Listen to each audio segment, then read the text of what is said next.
What's going on, everybody? Ian Walsh here, Hard Money Bankers. Joined with a very special guest today. That it's actually the second time we've had him on, as he is very committed to the city of Philadelphia. Sam Oropeza, thank you, Sam, for coming on and letting us know what the future of Philadelphia is going to look like on the political scene moving forward. Hey, Ian, thank you for having me on the show. Always a pleasure. No problem. So Sam, you had run for a political office about is it a year ago now? No, it's not that long. Is it 9 months? No, I ran for state senate in May of 2022. Yep.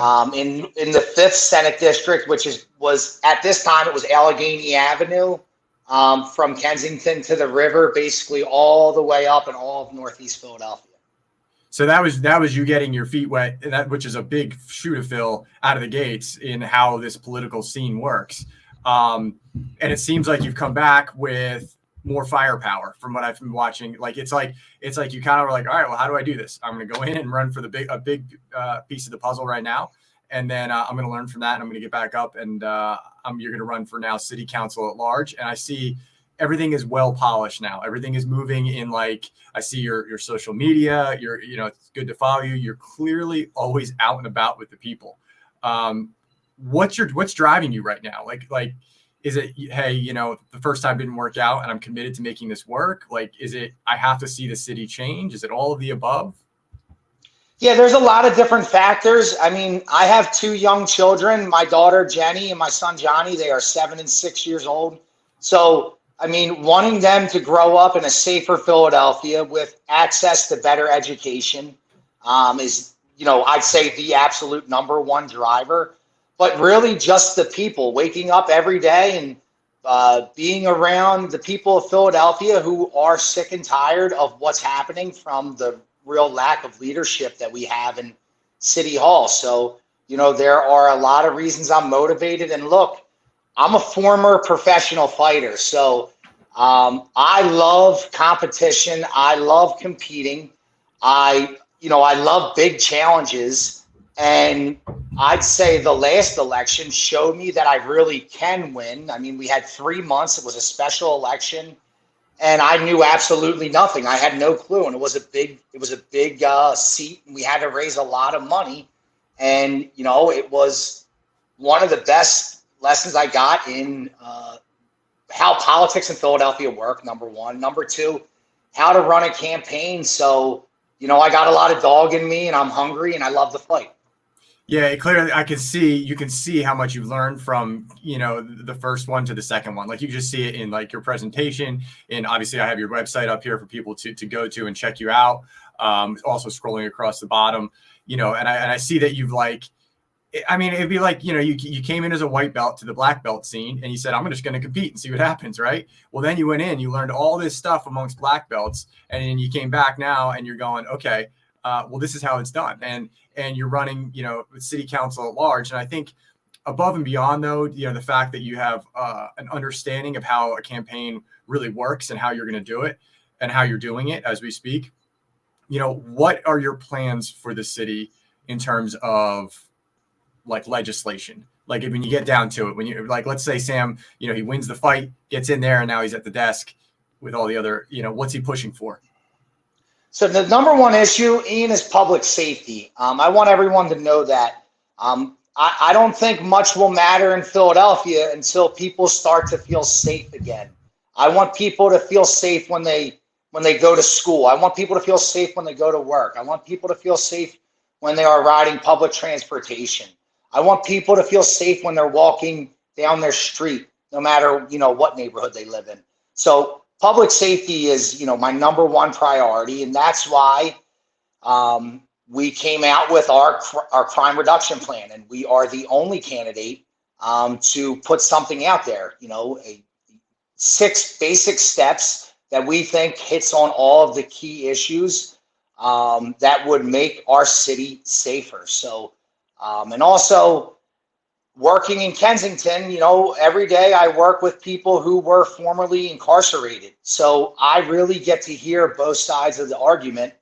And, I get to work with people who rehabilitated their lives and turned themselves into something.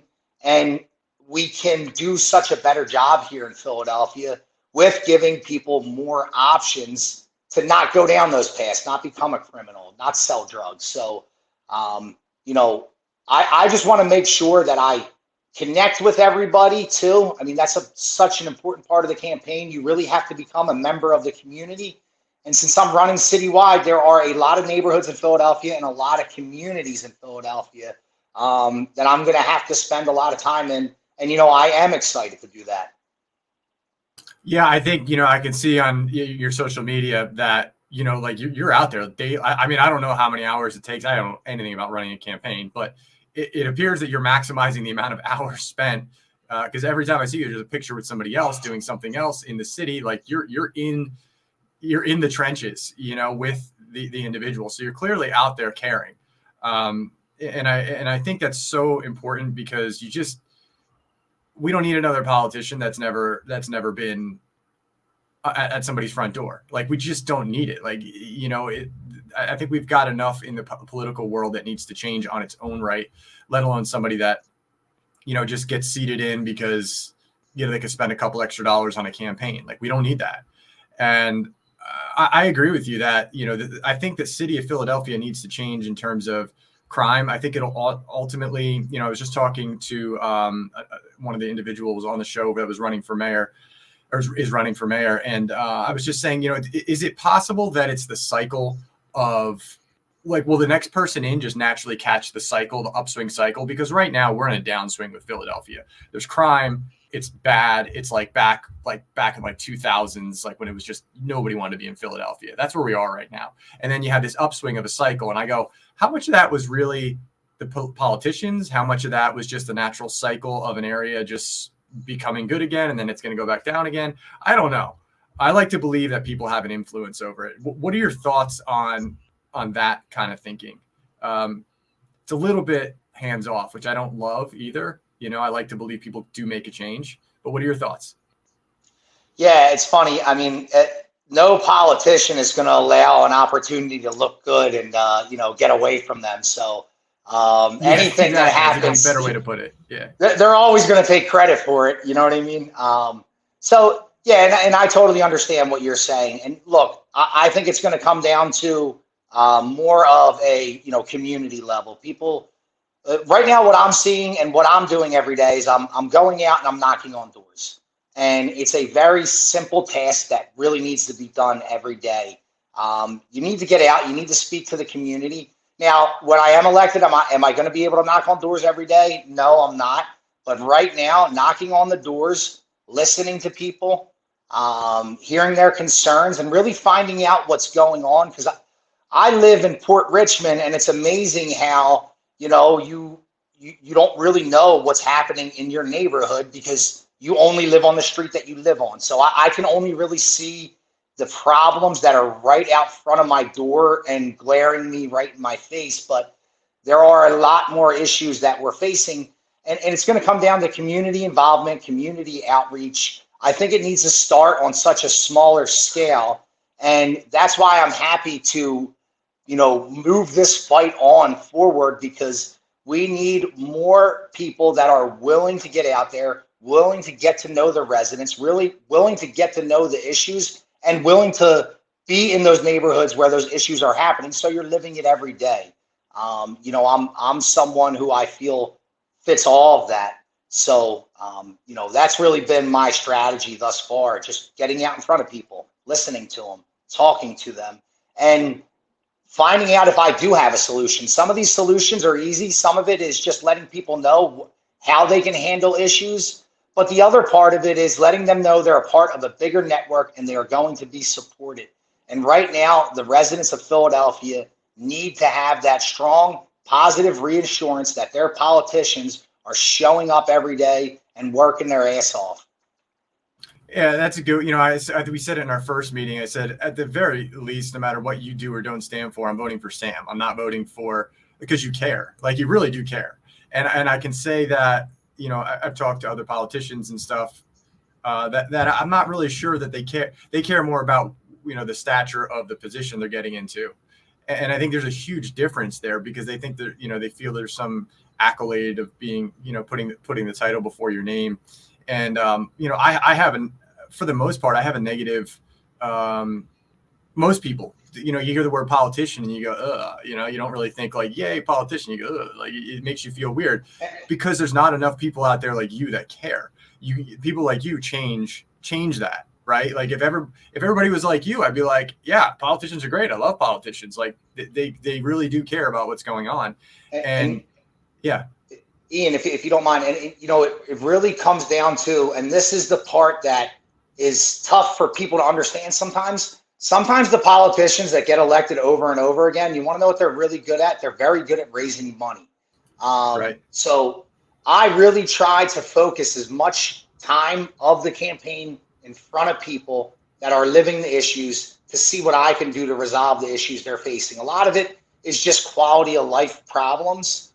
But it is, this is where I get really worn out on the campaign, is trying to raise the money. Because when I ran for state senate, when you look at the amount of money my opponent spent, he outspent me more than 6 times, I believe. So there is a lot of money that goes into these races. And when you have big, organizations funding your campaign and not the residents, who do you think is going to get served the moment they get into office? So, I think it's one of the worst parts of politics. I think that is the core fundamental reason politics aren't working well right now, is because of the glad handing from major corporations. Like, we're a corporate government. We're not a government. So what you're saying is so true. And it starts with, I think back about, we had Beth Sawyer on the show, and she was up against a rock and a hard place the same way you were in terms of being outfunded. Like, it was, her competitor was off the charts, like millions of dollars in his funding. Yeah. And she pulled it off. Like, she underdog won it. And, that to me says, okay, you can win without all the money in the world. And I think, honestly, the harder route is to do that. Obviously, you could walk into such and such corporation and say, yeah, you got it. As soon as I'm elected, you're my front runner now, right?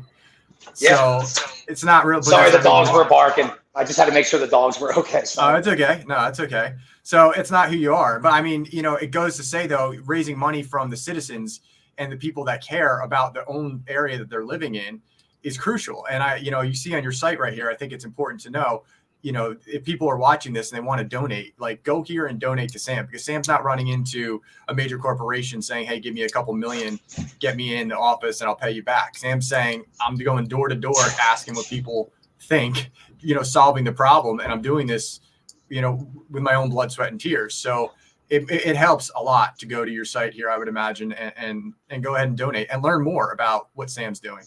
Anything you want to add to that, Sam? Yeah, so I got to do a better job updating my website, which hopefully I can get done in this week. Sure. So the best way to see, like, the most recent happenings, events, any content that I'm putting out, please go to my social media. I put my name as Sam Oropeza, PHL. If you go on Twitter, Instagram, Facebook, you can find everything, the crime plan. You can watch videos. You can learn more about my platform and my history. Let me do this. It's so it's for IG, and all of them are the same. Sam Oropeza, PHL. Instagram, Twitter, and Facebook. Yes. Put that up for everybody. Right there. So if anybody wants to contact Sam, obviously he has his website. We've been scrolling here, but he'll have his Instagram, and honestly, that's where I see a lot of your stuff. That's where I keep tabs on. Okay, what's Sam? What's he got going on? And every time I see like it's a picture of you with somebody in the neighborhood, you with somebody doing something. So it's constant. There's constant updates with Sam being. You're not just telling me on the show, hey, I'm going to door. You're taking pictures with where you are, and I think that's super important. It's certainly not just giving the world lip service. You're literally taking time out of your day to care, because if you're not going to do it, who else is? And I think really important, though, is that you're doing a good job, because I don't even know who's running against you. And if I don't know who's running against you, that's perfect, because it means you're like, if I don't know the other guy, it means you're winning, right? Like that's how I look at it. Thank you. We are working. I mean, I'm running into people of all different age groups that have heard of us. So, Good. it's different every person we're talking to. So I love when it gets out in the neighborhood and word of mouth and people are hearing good things. So, and I appreciate you putting me out there, Ian. Thank you. Of course, no problem. We appreciate supporting you and what you're doing, and we need more of you. So I will. I'm going to leave it at that, and we will. We'll update. Oh, when do people vote? When does that happen? So most important date to remember right now is May 16th is the primary. So if you are a registered Republican in the city of Philadelphia, number one, I want to meet you, but number two, I would love your support. I want your vote. So get out and vote May 16th. And look, there's 120,000 registered Republicans in the city of Philadelphia, but there are only 23,000 super voters. So if you look at the way people vote in Philadelphia, if the Republicans showed up, we can win.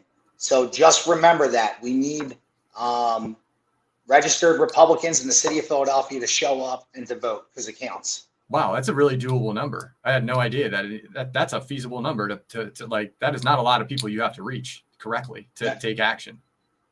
Yeah, So. yeah, and hey, we can swing big elections. Remember that. I love it. All right, Sam, we'll be in touch. Everybody knows the date, and hopefully the next time we'll be talking, you will be sitting in the city council at large. Thank you, Ian. Have a good one, bud. All right, take care, guys.